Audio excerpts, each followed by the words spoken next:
പിണറായി സർക്കാരിന്റെ ജനവഞ്ചനയ്ക്കെതിരെ എസ് മോർച്ച നടത്തിയ നിയമസഭാ മാർച്ചിനെതിരെ പോലീസ് അതിക്രമം. ബാരിക്കേഡിന് മുകളിൽ കയറി മുദ്രാവാക്യം വിളിച്ച വനിതാ പ്രവർത്തകർക്ക് നേരെ ജലപീരങ്കി പ്രയോഗിച്ചു. തെറിച്ചു വീണ എസ് മോർച്ച തിരുവനന്തപുരം ജില്ലാ സെക്രട്ടറി ദിവ്യയുടെ നട്ടെല്ലിന് പരിക്കേറ്റു. പരിക്കേറ്റ പ്രവർത്തകയെ സമയത്ത് ആശുപത്രിയിൽ എത്തിക്കാനും പോലീസ് തയ്യാറായില്ല. പ്രവർത്തകർ MG റോഡ് ഉപരോധിച്ചതിന് പിന്നാലെയാണ് ദിവ്യയെ ആശുപത്രിയിലേക്ക് മാറ്റുന്നത്. ബാരിക്കേഡിന് മുകളിൽ കയറി മുദ്രാവാക്യം വിളിച്ച പ്രവർത്തകയ്ക്ക് നേരെയാണ് പോലീസിന്റെ ക്രൂരത. ശക്തമായി ജലപീരങ്കി പ്രയോഗിച്ച് നിലത്തേക്ക് തള്ളിയിടുകയായിരുന്നു. നിലത്ത് തെറിച്ചു വീണ പ്രവർത്തകയ്ക്ക് ഗുരുതരമായി പരിക്കേറ്റു. SC മോർച്ച തിരുവനന്തപുരം സിറ്റി ജില്ലാ സെക്രട്ടറി ദിവ്യയ്ക്കാണ് ജലപീരങ്കി പ്രയോഗത്തിൽ പരിക്കേറ്റത്. വീഴ്ചയിൽ ദിവ്യയുടെ നട്ടലിന് ഗുരുതര ക്ഷതമേറ്റു. സ്വകാര്യ ആശുപത്രിയിൽ ചികിത്സയിലാണ് ദിവ്യ നിലവിൽ. പരിക്കേറ്റ പ്രവർത്തകയെ ആശുപത്രിയിൽ എത്തിക്കാൻ വൈകിയതിനെ തുടർന്ന് ദിവ്യയുമായി പ്രവർത്തകർ MG റോഡ് ഉപരോധിച്ചു.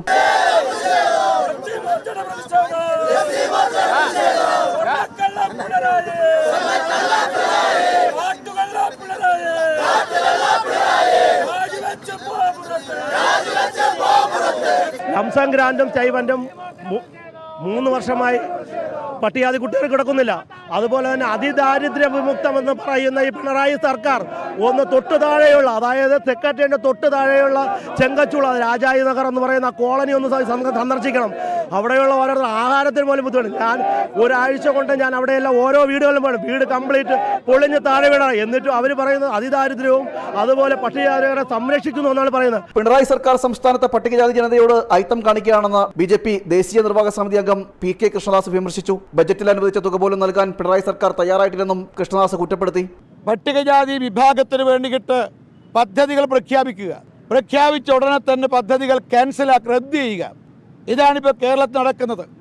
കഴിഞ്ഞ വർഷം ബഡ്ജറ്റിൽ അനുവദിച്ചതിൽ 450 കോടി രൂപയാണ് പട്ടികജാതി വിഭാഗത്തിന് വേണ്ടി അനുവദിച്ച തുകയാണ് വെട്ടിക്കുറച്ചത്. അതേപോലെ പട്ടികവർഗ വിഭാഗത്തിന് ബഡ്ജറ്റിൽ അനുവദിച്ചതിൻ്റെ 110 കോടി രൂപയാണ് കഴിഞ്ഞ തവണ വെട്ടിക്കുറച്ചത്.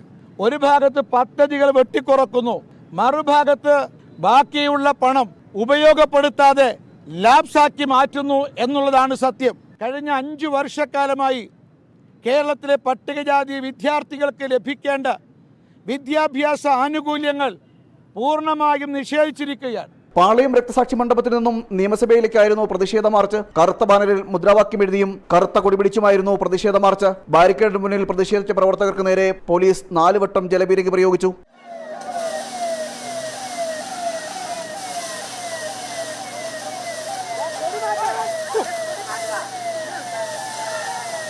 പട്ടികജാതി വിദ്യാർത്ഥികളുടെ കുടിശ്ശികയുള്ള മുഴുവൻ വിദ്യാഭ്യാസ ആനുകൂല്യങ്ങളും വിതരണം ചെയ്യുക, പട്ടികജാതി സ്പെഷ്യൽ റിക്രൂട്ട്മെന്റ് പുനഃസ്ഥാപിക്കുക, മുഴുവൻ പട്ടികജാതി കുടുംബങ്ങൾക്കും വീടും മറ്റ് ആനുകൂല്യങ്ങളും നൽകുക തുടങ്ങി നിരവധി ആവശ്യങ്ങൾ ഉന്നയിച്ചുകൊണ്ടായിരുന്നു പ്രതിഷേധ മാർച്ച്. ജനം, തിരുവനന്തപുരം.